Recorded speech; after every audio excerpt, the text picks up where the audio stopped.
الحمد للہ وکفی وسلام علی عبادہ الذین اصطفی اما بعد۔ سورہ کہف کے 5 واقعات ہیں۔ ان میں سب سے پہلا واقعہ اصحاب کہف کا واقعہ ہے۔ یہ چند نوجوان تھے جو اپنا ایمان بچانے کے لیے ایک غار میں چلے گئے تھے، اور وہاں پہ اللہ نے ان کو 300 سال کے لیے لمبی نیند سلا دیا تھا۔ نہ ان کے جسم خراب ہوئے، نہ زمین نے ان کو گلایا، وہ کروٹیں بدلتے رہے اور زندہ رہے، اور 300 سال کے بعد اللہ نے پھر ان کو زندہ کر دیا۔ اور 300 سال کے بعد جو قوم تھی وہ ایمان والی تھی۔ جب غار میں گئے تھے تو قوم ایمان والی نہیں تھی، وقت کا بادشاہ کافر تھا اور وہ ایمان والوں کو ٹف ٹائم دے رہا تھا۔ پھر اللہ تعالیٰ نے جب ان کو دوبارہ جگایا تو قوم بھی ایمان والی تھی۔ وہ نوجوان اٹھے اور اللہ نے ان کو دکھا دیا کہ دیکھو حالات ہم اس طرح بدلتے ہیں۔ تو یہ ایک بڑا واقعہ ہے سورہ کہف کا۔ اس میں ہمیں یہ سبق ملتا ہے کہ حالات کو بدلنا عدلنا یہ اللہ کا کام ہے۔ حالات کو کون بدلتا ہے؟ اللہ تعالیٰ مغیر الاحوال ہیں۔ یہ ہمیں کائنات جو چلتی نظر آ رہی ہے نا، ظاہر میں تو لگتا ہے کہ جیسے ہم کچھ کر رہے ہیں، لیکن سچی بات یہ ہے کہ اللہ اس کائنات کو چلا رہے ہیں۔ مجھے اپنے بچپن کی بات یاد ہے، میں پرائمری اسکول میں پڑھتا تھا تو ہمارے محلے میں پتلیوں کا تماشا دکھایا گیا۔ مجھے اس وقت سمجھ نہیں تھی، میں بہت چھوٹا بچہ تھا، تو میرے بڑے بھائی لے گئے۔ ایک آدمی آیا تھا اور اس نے ایک سٹیج لگایا، اور سٹیج کے اوپر ایک پردہ تھا، اور پردے کے آگے چھوٹے چھوٹے بندے تھے، مرد تھے، عورتیں تھیں، اور وہ آپس میں گفتگو بھی کرتے تھے اور آپس میں کھیلتے بھی تھے۔ تو میں چھوٹا بچہ تھا، میں اس کو دیکھ کے بڑا حیران ہوا کہ انسان اتنا چھوٹا بھی ہو سکتا ہے، 6 انچ کا انسان، مرد بھی عورتیں بھی باتیں کر رہے ہیں۔ جب کھیل دیکھ کر گھر واپس گئے تو میں نے اپنے بڑے بھائی سے پوچھا کہ یہ چھوٹے بندے کہاں ہوتے ہیں دنیا میں؟ تو وہ مسکرائے اور مجھے کہنے لگے کہ یہ پتلیاں تھیں، اور ان کے ساتھ ایک تار تھی، ڈور تھی، دھاگا تھا، اور جو پردہ ہے اس کے پیچھے ایک بندہ بیٹھا ہوا تھا۔ وہ پردے کے پیچھے سے ڈور اس طرح سے ہلاتا تھا کہ پتلی چلتی بھی تھی، آپس میں لڑتے بھی تھے، بھاگتے بھی تھے، دوڑتے بھی تھے، آوازیں وہ نکالتا تھا، لگتا تھا کہ جیسے پتلی بول رہی ہے۔ تو اس نے کہا کہ یہ پتلیوں کا تماشا تو ظاہر کا ہے، اصل میں تو دکھانے والا پردے کے پیچھے بیٹھا ہوا تھا۔ تو وہ بچپن کی بات آج بھی مجھے یاد آتی ہے کہ یہ ہمیں کائنات چلتی نظر آتی ہے۔ آنکھ دیکھتی ہے کہ انسان یہ کر رہا ہے، انسان وہ کر رہا ہے، انسان ایسے کیا، ہم نے ایسے کیا، اس نے ایسے کیا۔ حقیقت یہ ہے کہ اس کے پیچھے اللہ کی مرضی ہے، جو اللہ چاہتے ہیں وہ ہو رہا ہوتا ہے۔ اس لیے زندگی گزارنے کے 2 طریقے ہیں، ایک ہے مومن کا طریقہ، ایمان والا طریقہ، ایک ہے کافر کا طریقہ۔ کافر کی جو زندگی ہوتی ہے وہ مشاہدے پہ مبنی ہوتی ہے، جو آنکھ سے دیکھتا ہے اس کو مانتا ہے، اور مومن کی زندگی وہ ایمان پہ مبنی ہوتی ہے کہ جو اللہ فرماتے ہیں مومن اس کو مانتا ہے، ہوتا وہ ہے جو اللہ چاہتے ہیں۔ بس اس پوائنٹ کو ہم نے اچھی طرح یاد کرنا ہے سورہ کہف کی تعلیمات میں کہ ہوگا وہ جو اللہ چاہیں گے۔ ہمیں اسی لیے ہر معاملے میں اللہ کی طرف رجوع کرنا چاہیے۔ تو مومن خبر کی زندگی گزارتا ہے اور کافر نظر کی زندگی گزارتا ہے۔ نظر کی زندگی سے مراد کیا ہے؟ مشاہدے کی زندگی۔ اور خبر کی زندگی سے کیا مراد ہے؟ کہ جو اللہ نے بتا دیا، اللہ کے رسول صلی اللہ علیہ وسلم نے بتا دیا۔ مثال کے طور پہ حدیث پاک میں آتا ہے کہ جو قوم گناہوں میں مبتلا ہوتی ہے اللہ تعالیٰ اس سے بارشوں کو بند کر دیتے ہیں۔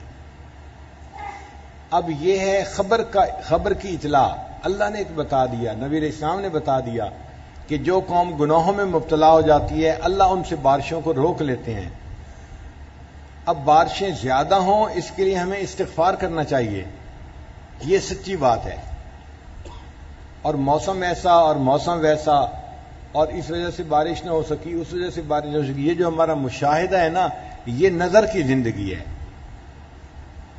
اس کو آپ ذرا اس طرح سے سمجھیے کہ جب کوئی مریض ہاسپٹل میں آتا ہے نا اور اس کو بخار ہو تو ڈاکٹر اس بخار کی کچھ وجوہات لکھ لیتا ہے۔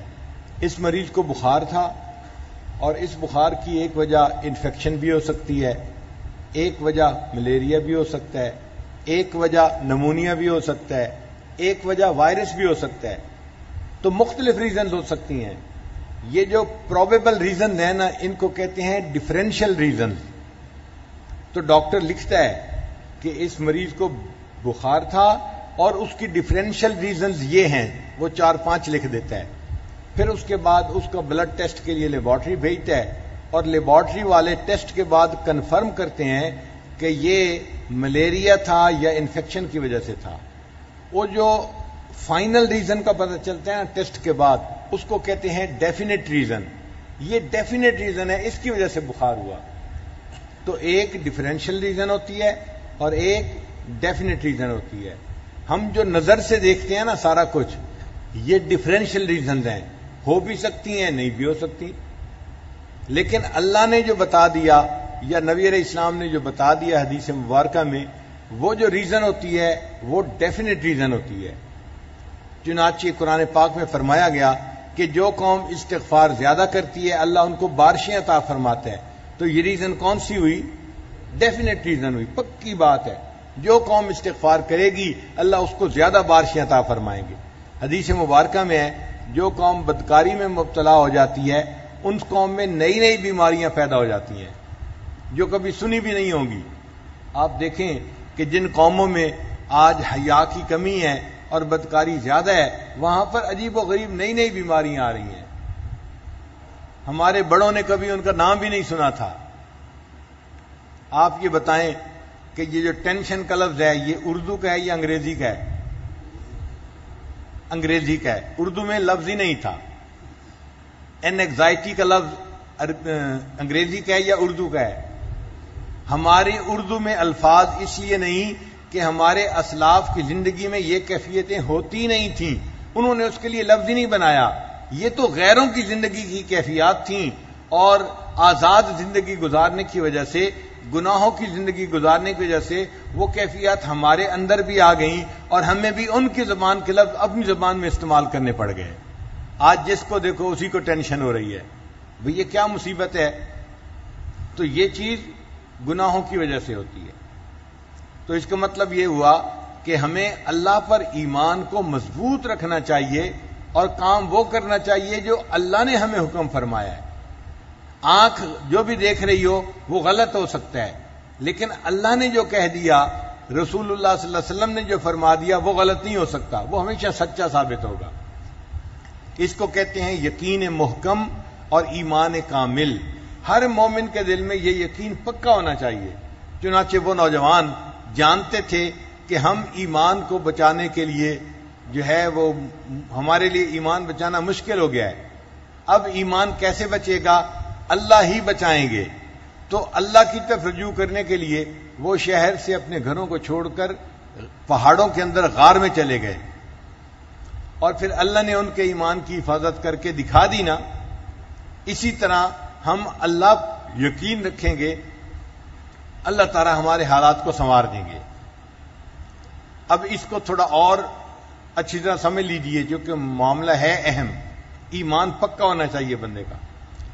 حضرت موسیٰ علیہ السلام کو وحی نازل ہوئی، وما تلک بیمینک یا موسیٰ، اے موسیٰ علیہ السلام آپ کے ہاتھ میں کیا چیز ہے؟ تو موسیٰ علیہ السلام کے ہاتھ میں ڈنڈا تھا، عصا تھا، لکڑی تھی جس کو انہوں نے پکڑا ہوا تھا۔ وہ بکریاں چراتے تھے، اور بکریاں چرانے والے کے ہاتھ میں ڈنڈا ہونا ضروری ہوتا ہے، کیونکہ وہ بکری کو ذرا دور سے دکھاتا ہے اور بکری پھر سیدھے راستے پہ آ جاتی ہے، ورنہ تنگ کرتی ہے، ادھر بھاگتی ہے ادھر بھاگتی ہے۔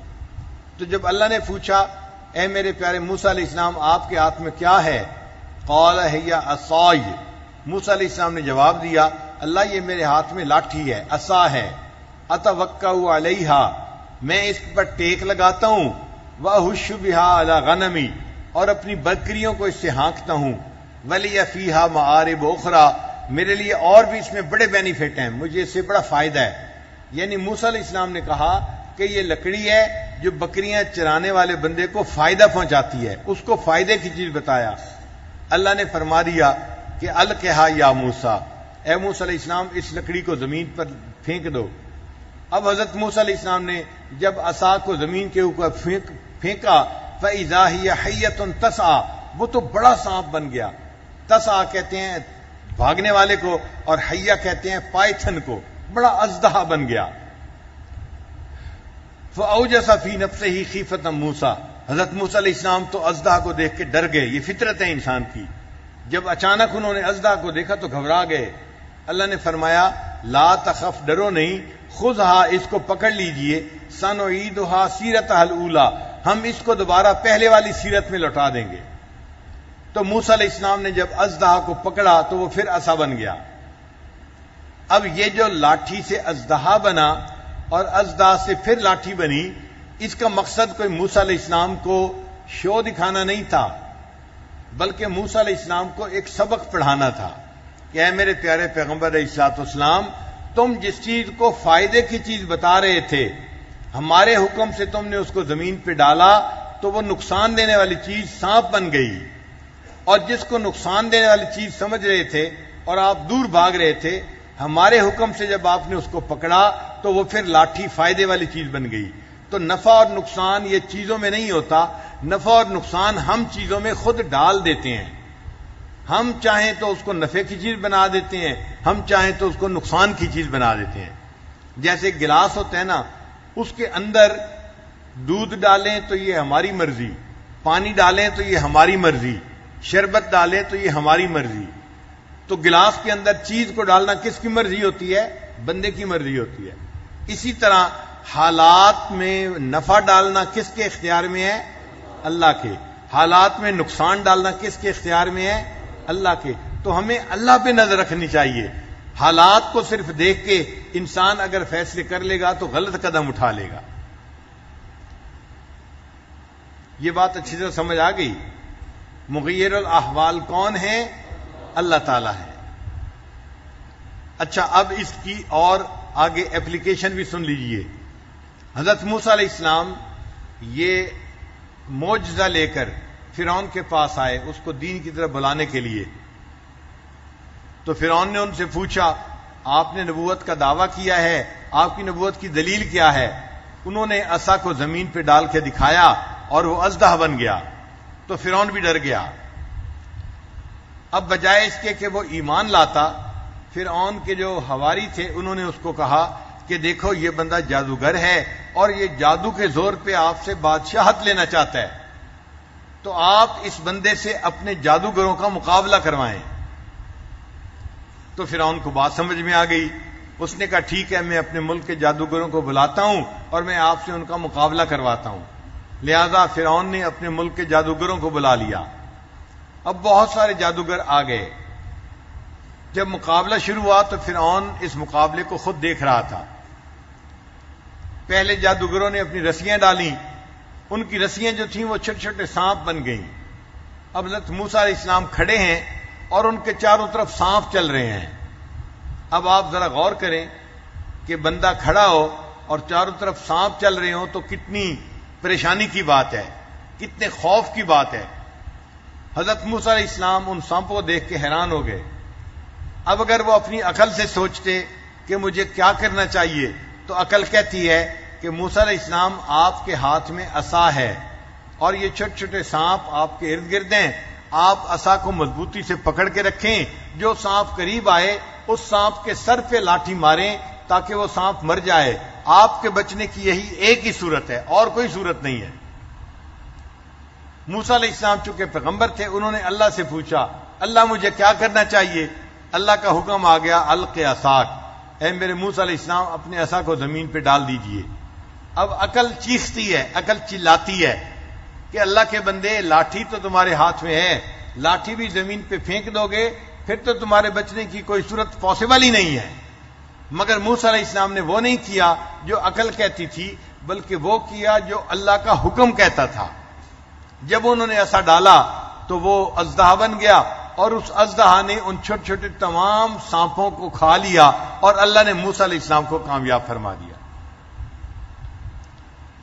پھر موسیٰ علیہ السلام اپنی قوم کو لے کے دریائے نیل کے کنارے پہنچے۔ اب آگے دریا ہے، کشتی نہیں، کیسے جائیں؟ کھڑے ہیں، انتظار کر رہے ہیں۔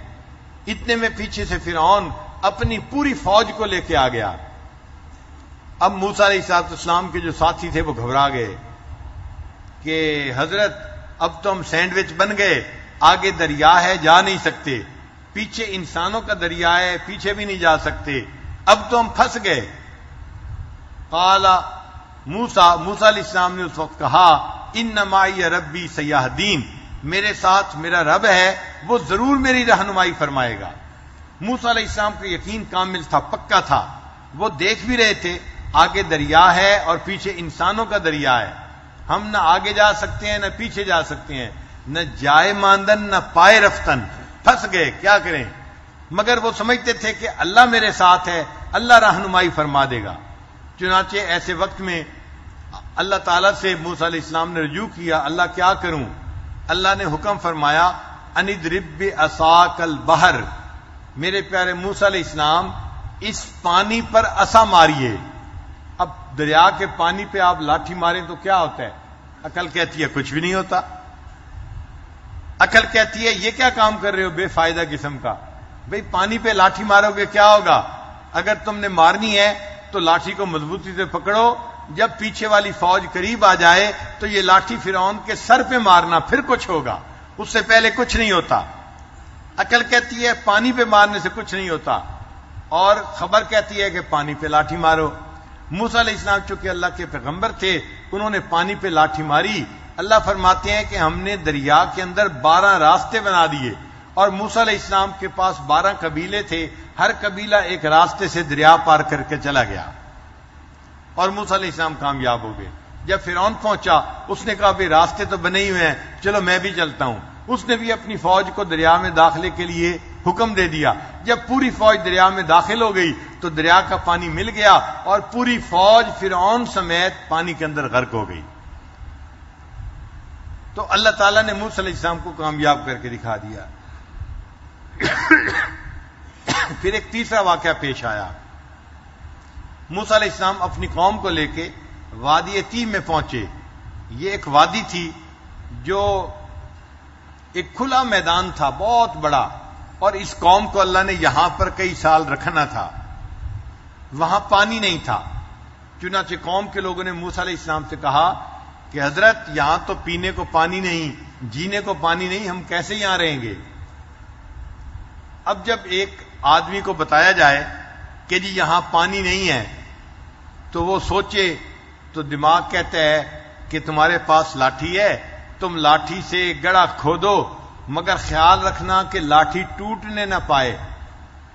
اگر لاٹھی ٹوٹ گئی تو پھر تم گڑھا بھی نہیں کھود سکو گے اور پانی بھی نہیں نکال سکو گے۔ موسیٰ علیہ السلام نے اللہ سے پوچھا اے اللہ مجھے کیا کرنا چاہیے؟ قرآن مجید کی آیت ہے، اللہ نے فرمایا ان اضرب بعصاک الحجر، میرے پیارے پیغمبر اسلام اس لاٹھی کو پتھر پر مار دیجئے۔ عقل چیختی ہے، چلاتی ہے، شور مچاتی ہے۔ عقل کہتی ہے کہ اگر تمہارے ہاتھ میں ایک لاٹھی ہے اور اس کو بھی تم پتھر پہ مارو گے تو لاٹھی بھی ٹوٹ جائے گی، امید کا آخری سہارا بھی ختم ہو جائے گا۔ مگر اللہ کا حکم ہے نہیں، لاٹھی کو پتھر پہ مارو۔ حضرت موسیٰ علیہ السلام چونکہ پیغمبر تھے، انہوں نے وہ کیا جو اللہ کا حکم تھا۔ حدیث قرآن پاک میں ہے کہ جب انہوں نے لاٹھی پتھر پہ ماری، اللہ نے اس چٹان سے چشمے کو جاری فرما دیا، اور پوری قوم کو پینے کے لیے استعمال کے لیے وہاں سے پانی مل گیا۔ تو کامیابی کس میں ہے؟ خبر پر عمل کرنے میں ہے۔ نظر پر عمل کریں گے تو ہم دھوکہ بھی اٹھا سکتے ہیں، ہمارا مشاہدہ ٹھیک بھی ہو سکتا ہے اور کبھی ٹھیک نہیں بھی ہو سکتا، چونکہ یہ ڈیفرینشیل ریزن ہے، یہ پروبیبلٹی ہے، پاسبل ہے ہو جائے اور پاسبل ہے نہ ہو۔ اس لیے زندگی کی بنیاد مشاہدے پہ نہ رکھیں، زندگی کی بنیاد اللہ کے حکم پر رکھیں۔ جو اللہ کے حکم پہ بنیاد رکھے گا ہمیشہ کامیاب ہوگا، چونکہ اس کے ساتھ اللہ کی مدد ہے، اللہ ذلت کے نقشوں میں سے عزت نکال دیں گے اس کے لیے، اور جو اپنی نظر پہ جو ہے یقین کرے گا اللہ اس کے لیے عزت کے نقشوں میں سے ذلت نکال دیں گے۔ اس لیے مومن وہ ہوتا ہے جو اللہ پہ ایمان کو مضبوط رکھتا ہے اور اللہ کے وعدوں پہ بھروسہ کرتا ہے، اور بالآخر اسی بندے کو کامیابی نصیب ہوتی ہے۔ یہ بات اچھی طرح ذہن نشین ہو گئی۔ اب اس کے لیے ایک اور واقعہ سن لیجئے کہ حضرت موسیٰ علیہ السلام جب بچے تھے، ماں کی گود میں تھے، اس وقت فرعون نے قانون بنایا ہوا تھا کہ جو بنی اسرائیل میں بچہ پیدا ہوتا بچے کو ذبح کر دیا جاتا تھا، اور اگر لڑکی پیدا ہوتی تو اس کو زندہ رکھا جاتا تھا۔ آپ دیکھیے کتنا ظالم بادشاہ تھا فرعون۔ آج کے زمانے میں کسی کے بچے کو کوئی ہاتھ لگا کے تو دیکھو انسان کی بادشاہت چلی جائے گی، حکومت الٹ جائے گی، لیکن اس زمانے میں اس نے ہزاروں بچوں کو ذبح کروایا۔ پوری قوم میں کوئی بندہ آواز اٹھانے والا نہیں تھا، کوئی اس کو پوچھنے والا نہیں تھا کہ تم یہ ظلم کیوں کر رہے ہو، معصوم بچوں کو کیوں ذبح کرواتے ہو۔ اب موسیٰ علیہ السلام کی والدہ گھبرانے لگی کہ اگر پولیس کو پتہ چل گیا کہ میرے گھر میں دودھ پیتا بچہ ہے، وہ پکڑ کے لے جائے گی اور بچے کو ذبح کر دیا جائے گا۔ تو اللہ نے موسیٰ علیہ السلام کی والدہ کے دل میں الہام فرمایا۔ قرآن مجید کی آیت سن لیجئے، اللہ فرماتے ہیں وَأَوْحَيْنَا إِلَىٰ أُمِّ مُوسَىٰ أَنْ أَرْضِعِيهِ، ہم نے وحی کی، الہام کیا موسیٰ علیہ السلام کی والدہ کو، آپ اپنے بچے کو دودھ پلائیے۔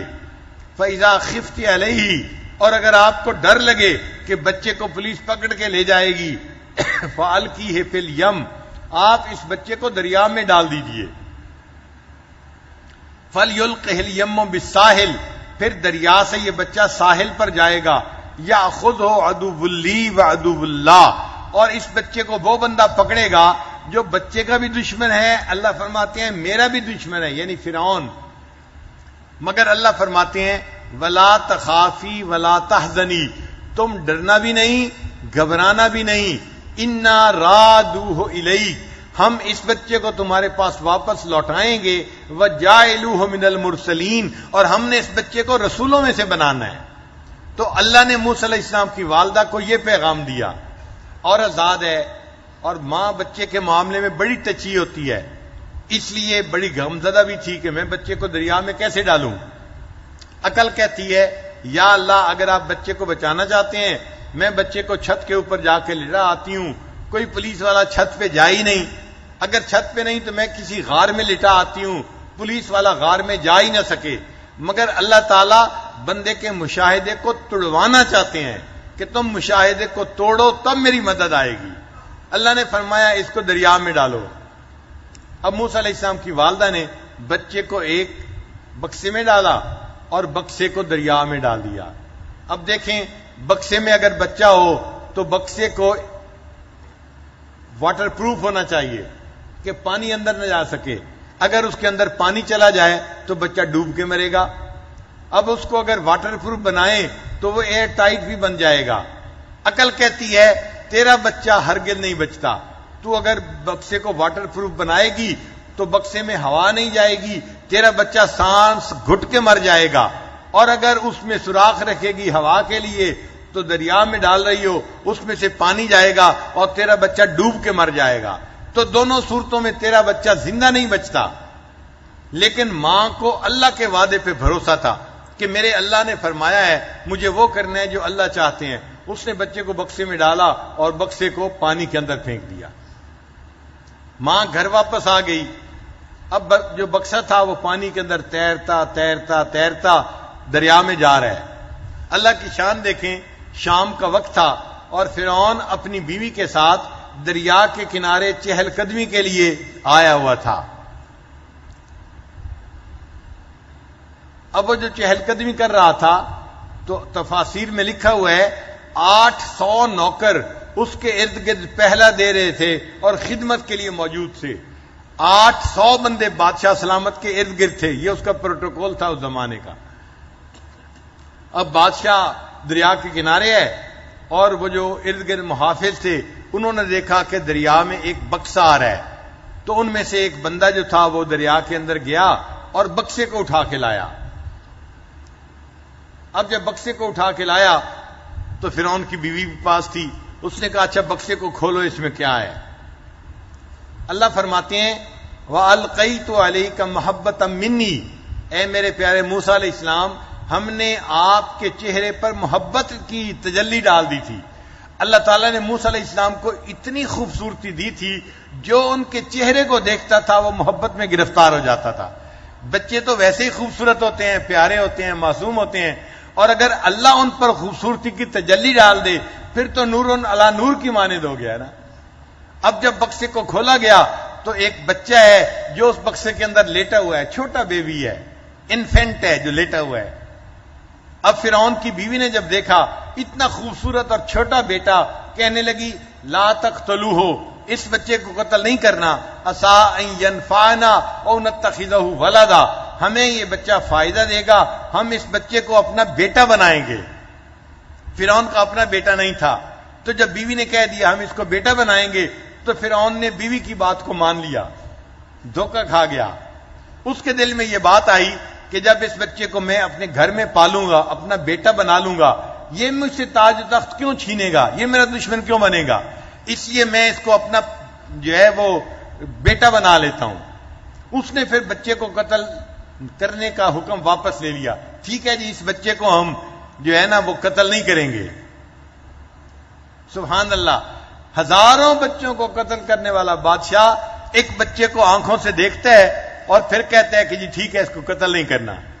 یہاں سے ایک نقطہ اور بھی سمجھ لیجئے کہ آج کل عورتیں کہتی ہیں کہ جی خاوند ہماری بات نہیں سنتے. میں کہتا ہوں خدا کی بندیو, وقت کے بڑے بڑے فرعون اپنی بیویوں کی بات سنتے رہے. ہزاروں بچوں کو فرعون نے قتل کروایا تھا, لیکن اس بچے کے بارے میں بیوی نے کہا لا تقتلوہ, اس کو قتل نہیں کرنا.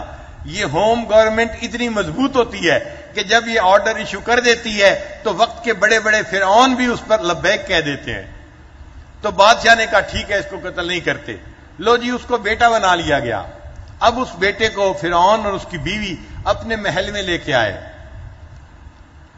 کافی وقت ہو چکا تھا, بچے کو بھوک لگی ہوئی تھی, تو بچہ رو رہا تھا, اس کو دودھ چاہیے تھا.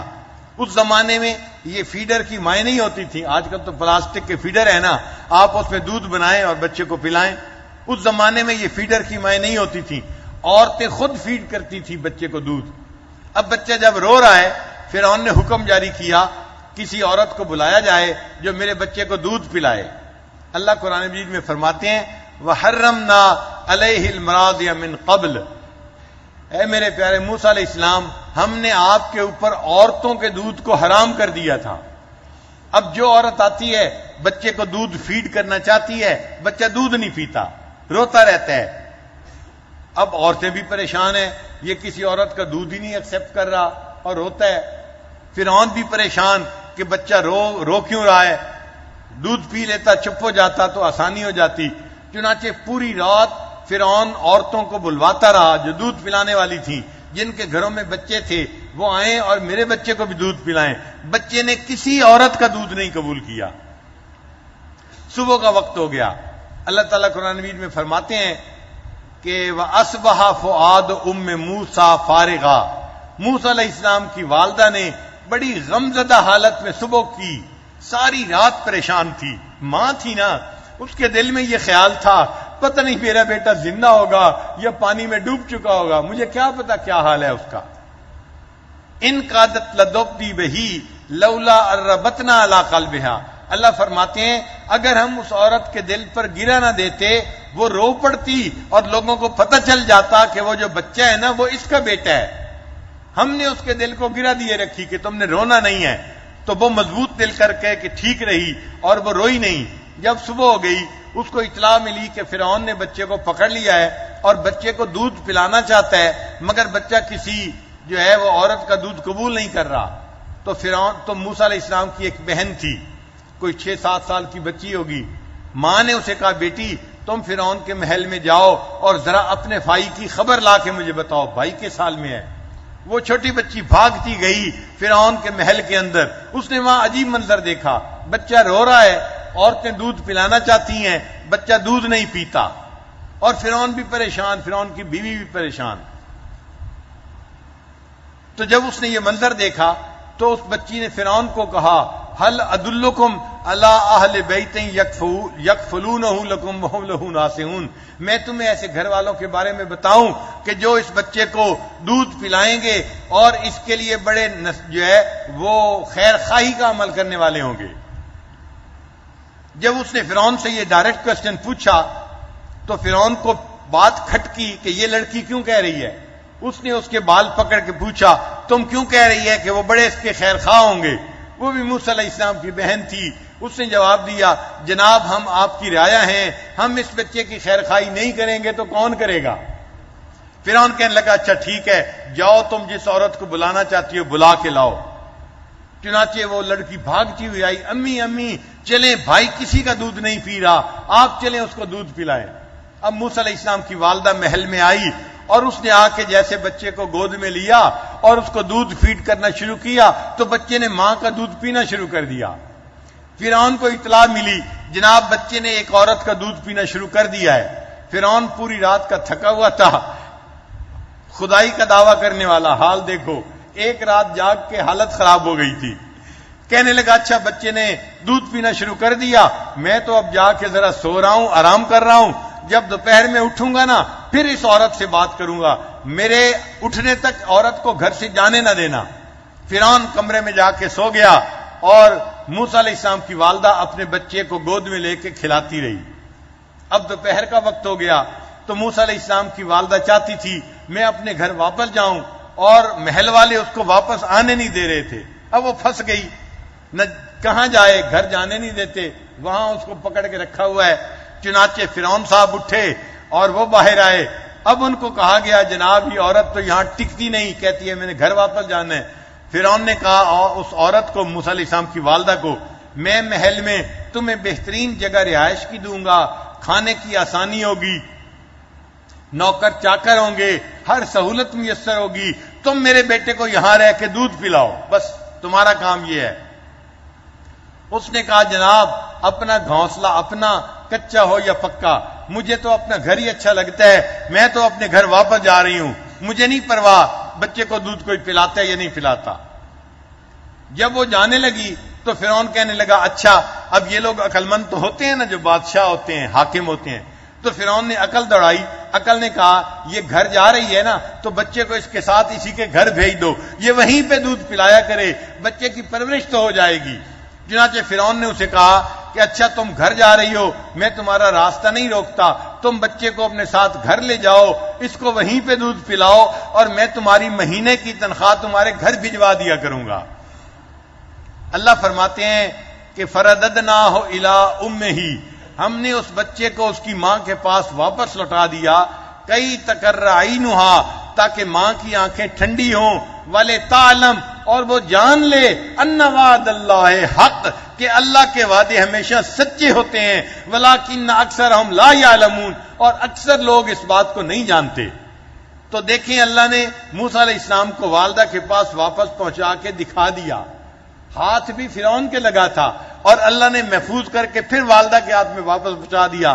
تو اللہ کے وعدے ہمیشہ سچے ہوتے ہیں، انسان کو اللہ کے وعدوں پہ یقین کرنا چاہیے، بھروسہ کرنا چاہیے۔ ایک اور واقعہ سن لیجئے، اللہ کے پیارے حبیب صلی اللہ علیہ وسلم مکہ مکرمہ میں تھے۔ اب مکہ مکرمہ کے جو بڑے بڑے سردار ہیں، مخالف ہیں، وہ مومنوں کو، مسلمانوں کو وہاں رہنے نہیں دیتے، جو غلام ہیں ان کو مارتے ہیں، ان کو گھسیٹتے ہیں، ان کے سینے پر چٹان رکھ دیتے ہیں، ان کو دھوپ کے اندر سزا دیتے ہیں، اور نبی علیہ الصلوۃ والسلام کو شہید کرنے کا بھی وہ فیصلہ کر چکے ہیں۔ تو مکہ مکرمہ میں رہنا مشکل ہو گیا ہے، تو نبی علیہ الصلوۃ والسلام نے ارادہ کیا کہ میں یہاں سے مدینہ ہجرت کر جاتا ہوں۔ چنانچہ جب نبی علیہ السلام ہجرت کے لیے تیار ہو گئے تھے، اس وقت اللہ تعالیٰ آیتیں اتار رہے ہیں، ان الذی فرض علیک القرآن لرادک الی معاد، جس پروردگار نے آپ کے اوپر قرآن کو نازل کیا وہ آپ کو آپ کے اس ٹھکانے کی طرف واپس لوٹائے گا۔ اب ظاہری عقل سے سوچیں، عقل کہتی ہے اس شہر میں میں رہ تو سکتا نہیں، میرا اپنا گھر ہے، لوگ رہنے نہیں دیتے، مجھے شہر سے نکالا جا رہا ہے، اور اللہ آپ کہتے ہیں کہ میں آپ کو یہاں واپس لوٹاؤں گا، یہ کیسے پاسبل ہو؟ عقل اس بات کو تسلیم نہیں کرتی۔ مگر اللہ کا قرآن تھا. نبی علیہ السلام جانتے تھے اللہ مجھے یقیناً واپس لوٹائیں گے. تو نبی علیہ السلام ہجرت کر کے مدینہ تشریف لے گئے اور 8 سال کی قلیل مدت میں، تھوڑی سی مدت میں ایسا وقت حالات بدلے کہ موسیٰ علیہ السلام کہ حضرت نبی علیہ السلام مدینہ طیبہ سے فتح مکہ کے سفر پہ پھر واپس مکہ مکرمہ آئے اور اللہ نے مکہ کو فتح کروا دیا اور نبی علیہ السلام فاتح بن کر مکہ میں داخل ہوئے. حدیث مبارکہ میں ہے جب نبی علیہ السلام اپنی اونٹنی پر سوار تھے اور مکہ مکرمہ داخل ہو رہے تھے تو نبی علیہ السلام اللہ کی بارگاہ میں جھکے ہوئے تھے، آپ کی پیشانی جھکی ہوئی تھی، آپ اللہ کے سامنے گویا سجدہ کر رہے تھے اور زبان سے فرما رہے تھے الحمدللہ وحدہ، اس ایک اللہ کے لیے سب تعریفیں ہیں. انجز وعدہ، اس نے اپنے وعدے کو سچا کر دکھایا. وہزم الاحزاب وحدہ، اور سارے قبیلوں کو ایک اللہ نے شکست عطا فرمائی اور مجھ کمزور بندے کو اللہ نے فاتح بنا کر اس مکہ میں آج واپس لوٹا دیا. تو اس کا مطلب یہ کہ اللہ جو وعدہ کرتے ہیں ہمیشہ سچا ہوتا ہے. جو قرآن میں آ گیا یا حدیث میں آ گیا ہمیں اس کے مطابق زندگی کو بسر کرنا ہے. ہم ہمیشہ کامیاب ہوں گے. اگر ہم مشاہدے کے اوپر جائیں گے تو مشاہدہ ٹھیک بھی ہو سکتا ہے، مشاہدہ غلط بھی ہو سکتا ہے، انسان دھوکہ بھی کھا سکتا ہے. اس لیے اللہ تعالیٰ پہ کامل یقین کا ہونا، مضبوط ایمان کا ہونا ہمارے لیے ضروری ہے.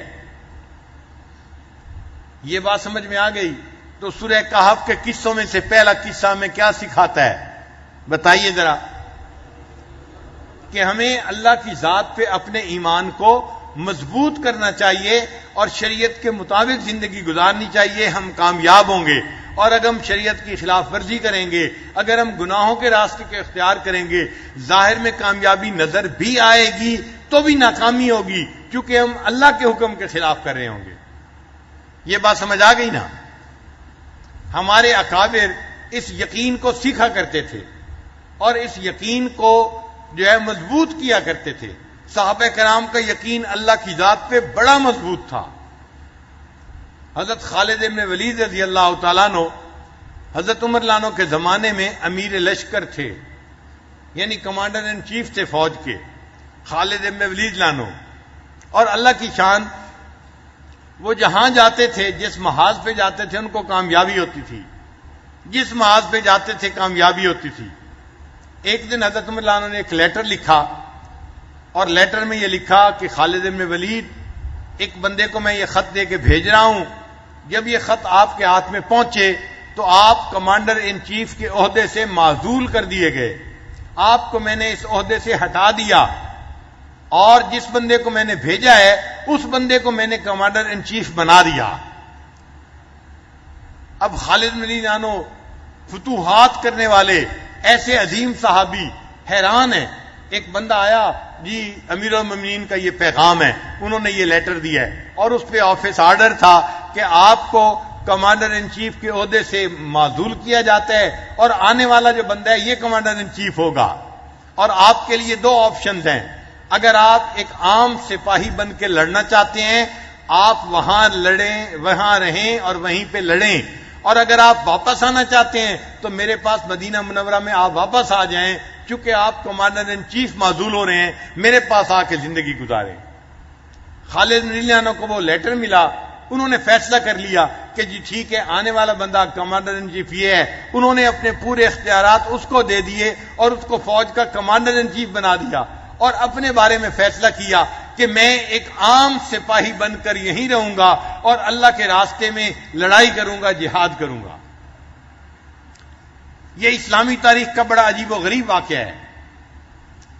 کسی نے خالد بن ولید سے پوچھا، آپ پوری فوج کے کمانڈر ان چیف تھے، بغیر کسی غلطی کے امیر المومنین نے آپ کو معزول کر دیا اور آپ نے ایک عام سپاہی بن کر لڑنے کو ترجیح دی، آپ واپس مدینہ کیوں نہیں چلے گئے؟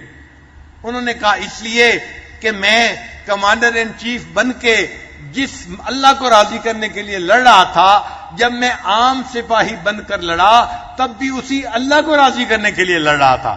میرے مقصد میں فرق نہیں آیا، اس لیے میں واپس مدینہ نہیں آیا، میں نے سپاہی بن کے لڑنے کو پسند کیا.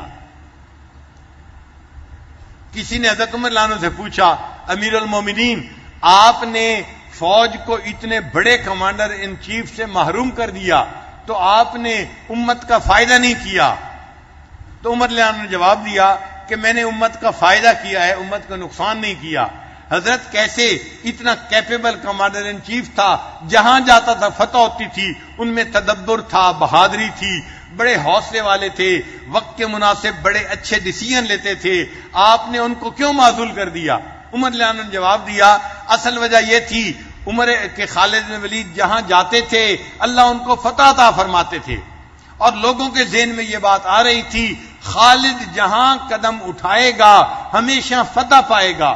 تو اللہ سے نظر ہٹ کے لوگوں کی خالد بن ولید پر نظر جا رہی تھی. میرے دل میں ڈر ہوا ایسا نہ ہو کہ لوگوں کا ایمان کمزور ہو جائے، اللہ سے نظر ہٹ کے بندے پہ چلی جائے. میں نے امت کو ایک کمانڈر ان چیف سے تو محروم کر دیا، میں نے امت کے ایمان کو محفوظ کر لیا. اب جو نیا کمانڈر ان چیف بنے گا اس کے ساتھ اللہ کی مدد ہوگی، وہ بھی جہاں جائے گا اللہ فتح عطا فرمائیں گے، اور لوگوں کی نظر لوگوں پر نہیں ہوگی بلکہ لوگوں کی نظر اللہ کی ذات پر ہوگی. تو صحابہ کرام بھی اس چیز کا بڑا خیال رکھتے تھے کہ ہماری نظر کس پہ رہنی چاہیے؟ اللہ کی ذات پہ رہنی چاہیے. اس لیے مدارس میں علماء یقین بناتے ہیں، خانقاہوں میں مشائخ یقین بناتے ہیں، اور اس یقین کی وجہ سے انسان کا ایمان مضبوط ہو جاتا ہے. مدارس میں کیسے یقین بنتا ہے؟ ہمارے اکابر کا ایک مدرسہ تھا، اکابر علماء دیوبند کا. دیوبند ایک چھوٹی سی بستی ہے انڈیا میں، وہاں ایک مدرسہ تھا، اس کو بنایا حضرت مولانا قاسم نانوتوی رحمۃ اللہ علیہ نے.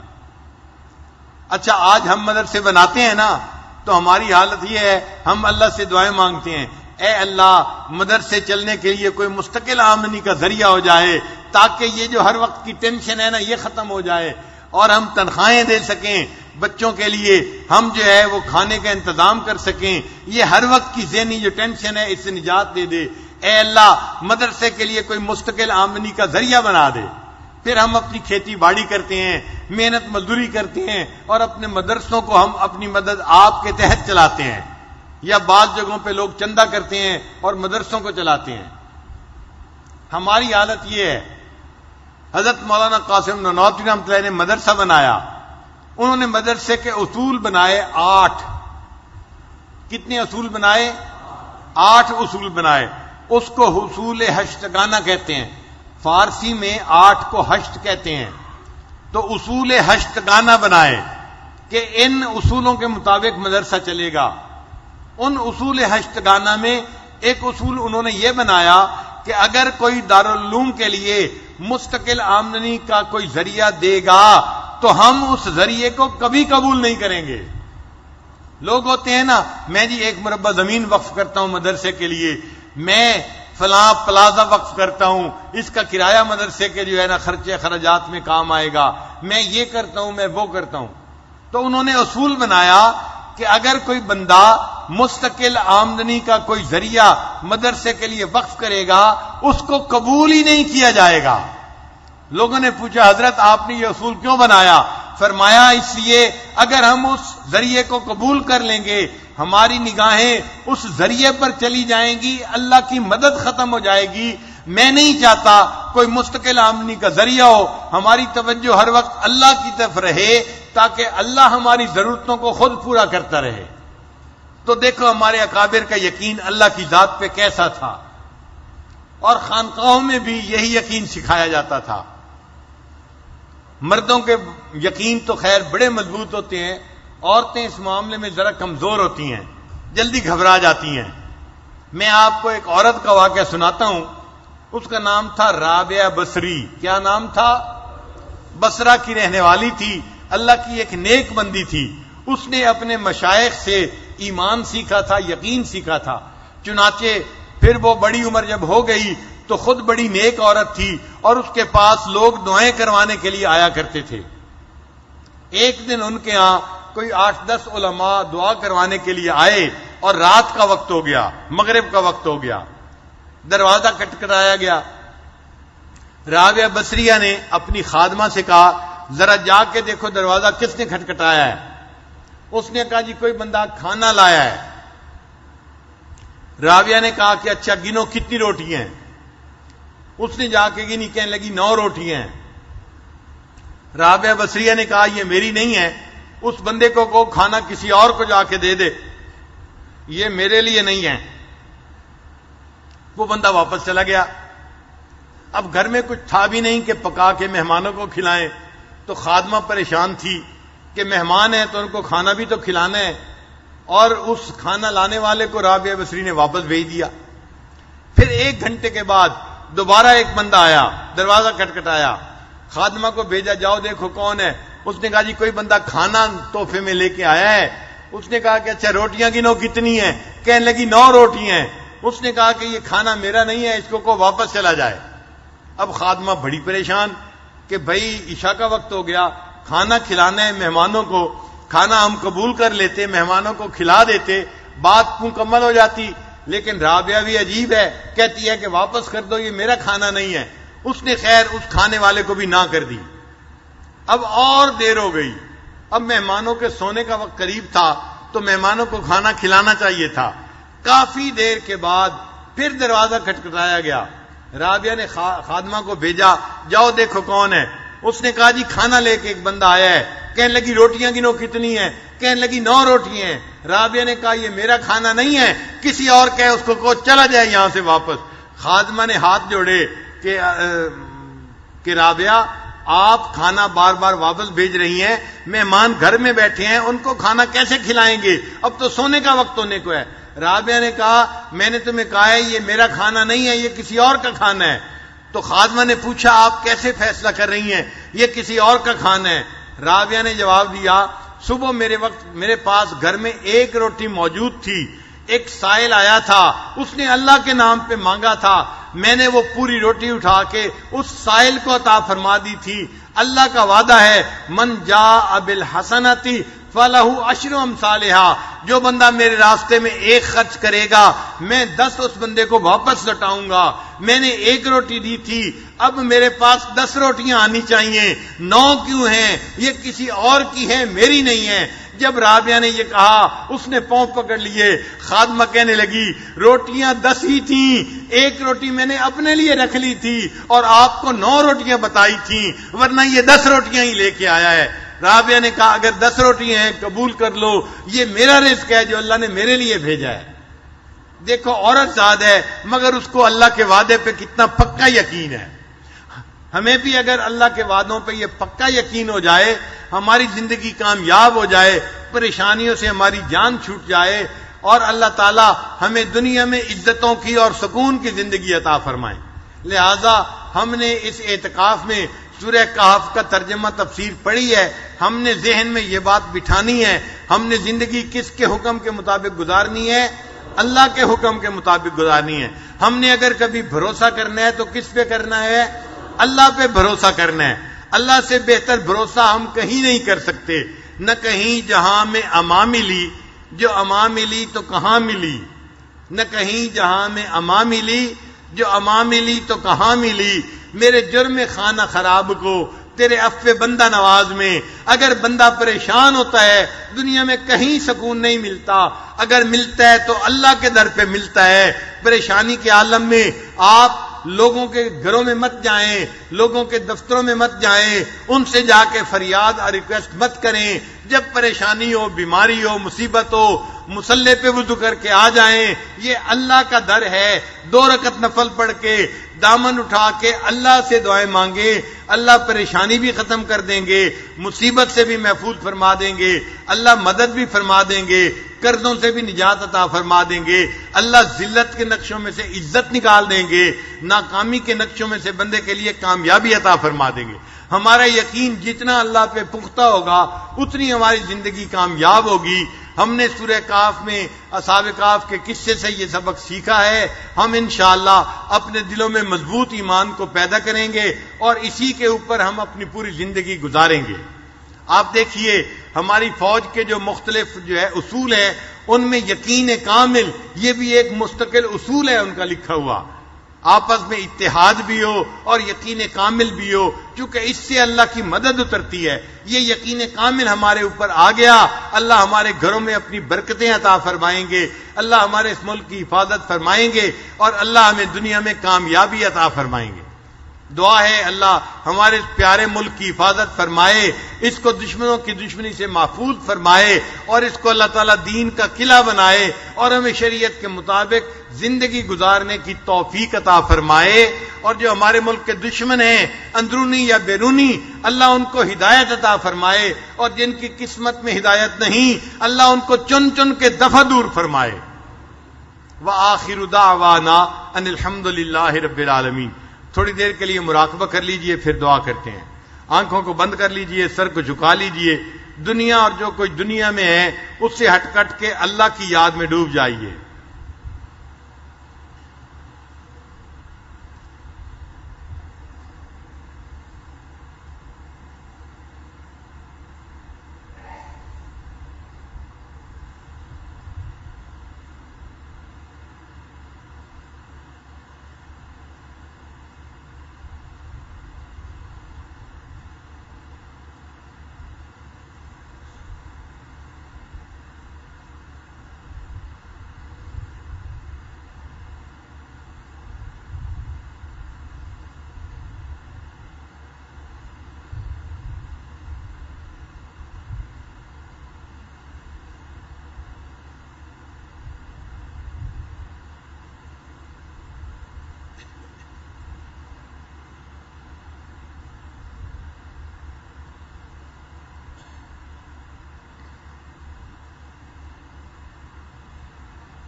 اپنے من میں ڈوب کر پا جا سراغ زندگی کی،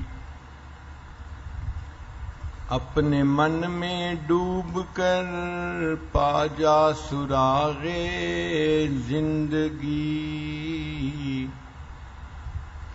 تو اگر میرا نہیں بنتا نہ بن اپنا تو بن، من کی دنیا سود و مستی جذب و شوق، تن کی دنیا سود و سودا مکر و فن، من کی دولت ہاتھ آتی ہے تو پھر جاتی نہیں، تن کی دولت چھاؤں ہے آتا ہے دھن جاتا ہے دھن، پانی پانی کر گئی مجھ کو قلندر کی یہ بات، تو جھکا جب غیر کے آگے نہ تن تیرا نہ من، پانی پانی کر گئی مجھ کو تو مرشد کی یہ بات، تو جھکا جب نفس کے آگے نہ تن تیرا نہ من، اپنے من میں ڈوب کر پا جا سراغ زندگی، تو اگر میرا نہیں بنتا نہ بن اپنا تو بن.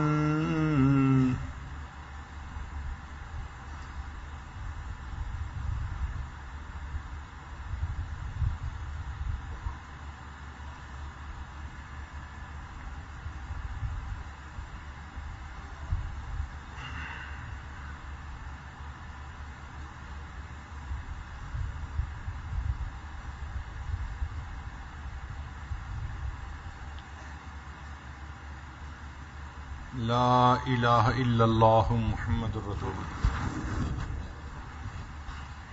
دعا سے پہلے توبہ کے کلمات پڑھ لیجئے.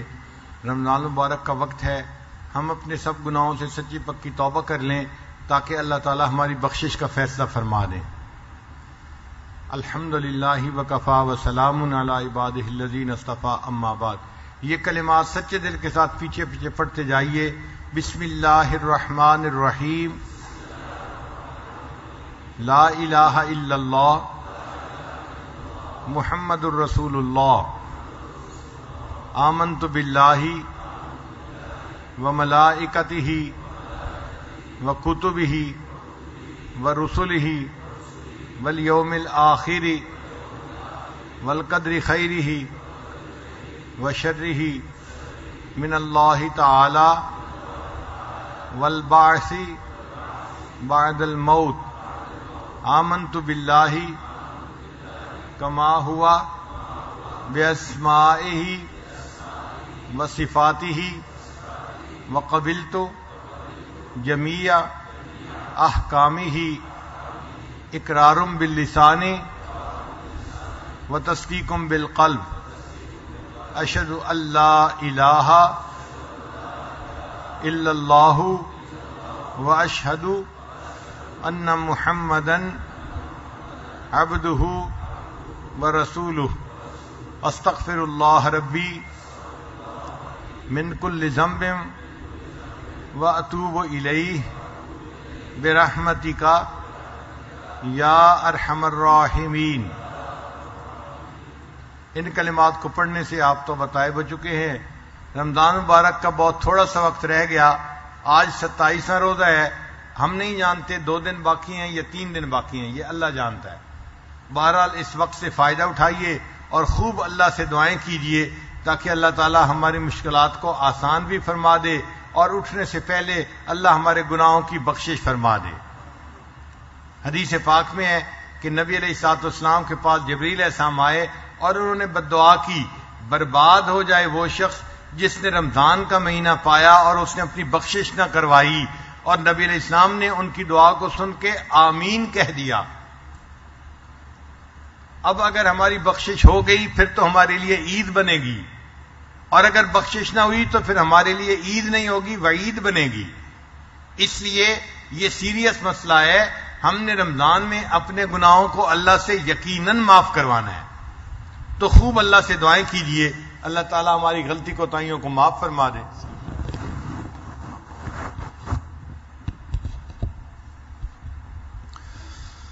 آمین. الحمد للہ رب العالمین والعاقبۃ للمتقین والصلاة والسلام علی رسولہ محمد وآلہ واصحابہ اجمعین.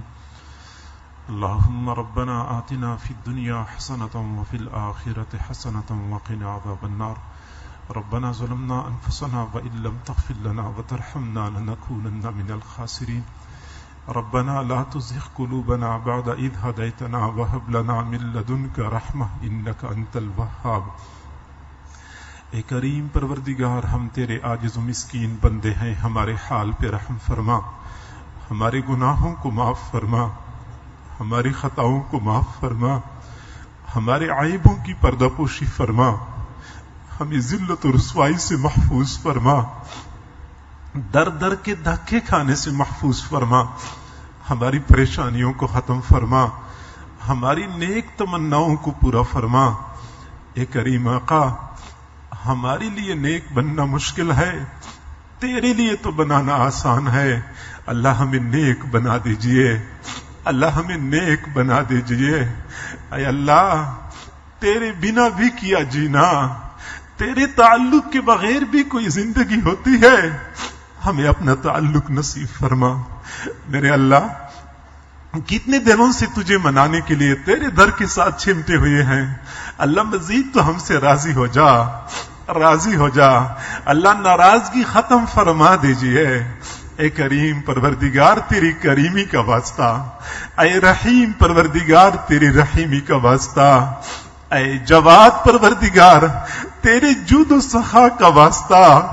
اللہ تو سخی ذات ہے، تجھے سخاوت سجتی ہے، سخاوت کا مظاہرہ فرما دیجئے، رحمتوں کے دروازے کھول دیجئے، خالی جھولیاں بھر دیجئے، اٹھے ہوئے ہاتھوں کی لاج رکھ لیجئے۔ اے اللہ اتنے بندے کسی دنیا دار کے پاس چلے جاتے، وہ بھی خالی ہاتھ نہ لوٹاتا، تو زمین و آسمان کے خزانوں کا مالک ہے، اللہ خالی ہاتھ نہ لوٹا، اللہ خالی ہاتھ نہ لوٹا۔ اے کریم پروردگار، اے رحیم پروردگار، اے حنان و منان پروردگار، اے ہمارے پیارے پروردگار، تیرے سوا ہمارا کوئی دوسرا رب نہیں، تو ہمارا رب ہے، تو نے ہمیں دینا ہے، ہمیں عطا فرما دیجئے اللہ، ہمیں عطا فرما دیجئے۔ کریم آقا دنیا میں ہم نے دیکھا ہے جو جتنا بڑا سخی ہوتا ہے اس کے دروازے پہ بھکاریوں کا اتنا ہی بڑا ہجوم ہوتا ہے، اللہ تو سب سے بڑا سخی ہے، تیرے دروازے پہ بھکاریوں کا بڑا ہجوم ہے، اللہ ان بھکاریوں کو خالی ہاتھ نہ لوٹا، اللہ خالی ہاتھ نہ لوٹا۔ کریم آقا جتنے بھی حضرات موجود ہیں یا دور لوگ دعاؤں پر آمین کہہ رہے ہیں، اللہ سب کو دعاؤں میں وافر حصہ نصیب فرما، سب پر ایک مرتبہ محبت کی نظر ڈال دیجئے اللہ، وہ محبت کی نظر جو تو نے بشر حافی پر ڈالی تھی، وہ دنیا کے شراب خانے میں شراب کے نشے میں مست ہے، تیری محبت کی نظر پڑ گئی، تو نے ان کو اپنا دیوانہ بنا دیا۔ اللہ جب تو اپنانے پہ آتا ہے شراب خانوں سے لوگوں کو اٹھا کے اپنا بنا دیتا ہے، اللہ ہم شراب خانے میں تو جمع نہیں ہو چکے، اللہ ہم نے شراب تو نہیں پی ہوئی، تیری محبت کی تلاش میں در در کی ٹھوکریں کھاتے ہوئے یہاں پہنچ چکے ہیں، اللہ ہمارے دلوں میں اپنی محبت کا ایک قطرہ ٹپکا دیجئے، اپنا دیوانہ بنا دیجئے اللہ، غیر سے بیگانہ بنا دیجئے۔ اے کریم آقا، اے رحیم پروردگار، تیرے سوا ہمارا کوئی دوسرا رب نہیں، ہم جائیں تو کہاں جائیں، مانگے تو کس سے مانگے، اللہ اپنے در سے خالی ہاتھ نہ لوٹا، کریم آقا اپنے در سے خالی ہاتھ نہ لوٹا۔ اللہ رمضان المبارک کا مہینہ گزرتا جا رہا ہے، اللہ جو ایام گزرے یقیناً ہم نے ناقدری کی ہے، جو چند لمحات باقی ہیں اللہ ان کی قدر کرنے کی توفیق عطا فرما۔ ہمیں اچھی طرح پتا ہے رمضان میں اگر ہم شقی ثابت ہو گئے ہم کبھی بھی سعید نہیں بن سکتے، اللہ شقاوت سے بچا لیجئے، اللہ بدبختی سے بچا لیجئے۔ اے اللہ نیک لوگ دعاؤں کی قبولیت کے لیے نیک اعمال کا واسطہ پیش کرتے ہیں، ہمیں تو اپنی جھولیوں میں گناہوں کے سوا کچھ بھی نظر نہیں آتا، اللہ ہم کیا پیش کریں، محرومی اور یاد سے بچا لیجئے۔ کریم آقا اپنے در سے خالی ہاتھ نہ لوٹا، ہماری ان دعاؤں کو اپنی رحمت سے قبول و منظور فرما۔ اللہ کوئی تجھ سے کاریں مانگتا ہوگا، کوئی تجھ سے کوٹھیاں مانگتا ہوگا، اللہ ہم تجھ سے تیری رضا کے طلبگار ہیں، اپنی رضا نصیب فرما، اپنی رضا نصیب فرما۔ اے کریم آقا ناراضگی ختم فرما دیجئے، اللہ ہماری طرف سے پوری قوم کے حق میں توبہ قبول فرما لیجئے، اللہ ہم اپنی طرف سے توبہ کرتے ہیں، پوری قوم کی جانب سے توبہ کرتے ہیں، اللہ ہماری توبہ قبول فرما لیجئے۔ اے کریم آقا تمام حضرات کی تمام نیک تمناؤں کو پورا فرما، ہمارے والدین اعزاء اقرباء آباء و اجداد جو فوت ہو چکے ہیں اللہ ان کی مغفرت فرما، جنت الفردوس کے اعلی مقامات عطا فرما۔ اے کریم آقا ہمیں روز آخرت اپنے محبوب صلی اللہ علیہ وسلم کے سامنے سرخرو فرما، اپنے اساتذہ کے سامنے، اپنے مشائخ کے سامنے شرمندہ نہ فرما، سرخرو فرما دیجئے۔ اللہ رمضان المبارک کی یہ مشقتیں، یہ بھوک اور پیاس قیامت کے دن کی سختی کے لیے اللہ ہمارے لیے کفارہ بنا دیجئے، اور قیامت کے دن کی سختی سے ہمیں بچا لیجئے۔ اللہ آج جو روزہ رکھنے والے پیاس برداشت کرتے ہیں، یہ پیاس قیامت کے دن محبوب صلی اللہ علیہ وسلم کے ہاتھوں سے حوض کوثر کا جام ملنے کا باعث بنا دیجئے۔ اللہ قیامت کے دن کتنے لوگ ایسے ہوں گے جو محبوب کے سامنے جائیں گے، محبوب ان کو دیکھ کے مسکرائیں گے، وہ محبوب کو دیکھ کے مسکرائیں گے، محبوب مسکراتے ہوئے حوض کوثر کا جام پیش کریں گے۔ اللہ کتنی سعادت مند لوگ ہوں گے، ایسی سعادتیں ہمیں بھی عطا فرما دیجئے، ہمیں بھی ایسا سعادت مند بنا دیجئے۔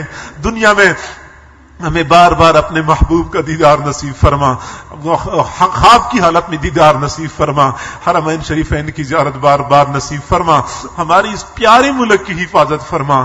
اللہ یہ ملک مختلف بحرانوں کا شکار ہے، اللہ بحرانوں سے چھٹکارا عطا فرما۔ اللہ رمضان تو رحمتوں کا مہینہ ہے، پورے ملک کے بارے میں رحمتوں کے فیصلے نازل فرما، بد امنی کو امن میں تبدیل فرما۔ اللہ معلوم نہیں کس کی نظر لگ گئی ہماری اس ملک کو، اللہ قوم کے سارے افراد کو آپس میں محبت عطا فرما، وحدت نصیب فرما، اتفاق و اتحاد عطا فرما، بد امنی کو امن میں تبدیل فرما، قحط کو فراوانی میں تبدیل فرما۔ اے کریمہ کا یہ ملک کفریہ طاقتوں میں کانٹے کی طرح ان کی آنکھوں میں کھٹکتا ہے، اللہ اس ملک کو بقا نصیب فرما، سرحدات کی حفاظت فرما، نظریات کی حفاظت فرما، اور کریم پروردگار جو لوگ، جو ادارے اس ملک کو بچانے کی کوشش کر رہے ہیں، اس ملک کی تقویت کے لیے کوششیں کر رہے ہیں، اللہ ان کے ساتھ اپنی مدد شامل حال فرما، قدم قدم پہ اپنا ساتھ نصیب فرما۔ اللہ ناکامی سے بچا لیجئے، کامیابیاں عطا فرما، اس ملک کو اسلام کا قلعہ بنا، اللہ اسلام کا قلعہ بنا۔ اللہ جیسے ہم آزادی کے ساتھ اس ملک میں دین کا کام کر رہے ہیں، اللہ اس آزادی کی قدر کرنے کی توفیق عطا فرما، اللہ اس آزادی کو سلب نہ فرما، اور کریم پروردگار آسانیاں پیدا فرما۔ جو اس ملک کے دشمن ہے، اندرونی ہے یا بیرونی ہے، اللہ ان کو ہدایت نصیب فرما۔ اگر تو نے ہدایت نہیں دینی، چن چن کے دفع دور فرما، چن چن کے دفع دور فرما، ہمیں آزادی کی قدر کرنے کی توفیق عطا فرما، ہماری ان دعاؤں کو اپنی رحمت سے قبول و منظور فرما۔ جو حضرات دعاؤں کے بارے میں بار بار کہہ رہے ہیں، تمام حضرات کی تمام نیک تمناؤں کو پورا فرما۔ بعض احباب کی گھریلو پریشانیاں ہیں، بعض کے گھروں میں بیمار ہیں، بعض کے رشتوں کے مسائل ہیں، اللہ یہاں آئے ہیں تجھ سے منوانے کے لیے آئے ہیں، اللہ مان جا، اللہ ہماری پریشانیوں کو ختم فرما دیجئے، اللہ تو راضی ہو جا، پوری قوم سے راضی ہو جا، پوری امت مسلمہ سے راضی ہو جا، جہاں جہاں مسلمان پریشان ہیں سب کی پریشانیوں کو ختم فرما، ہماری ان دعاؤں کو اپنی رحمت سے قبول و منظور فرما۔ وصلی اللہ تعالی علی خیر خلقہ محمد وآلہ واصحابہ اجمعین برحمتک یا ارحم الراحمین۔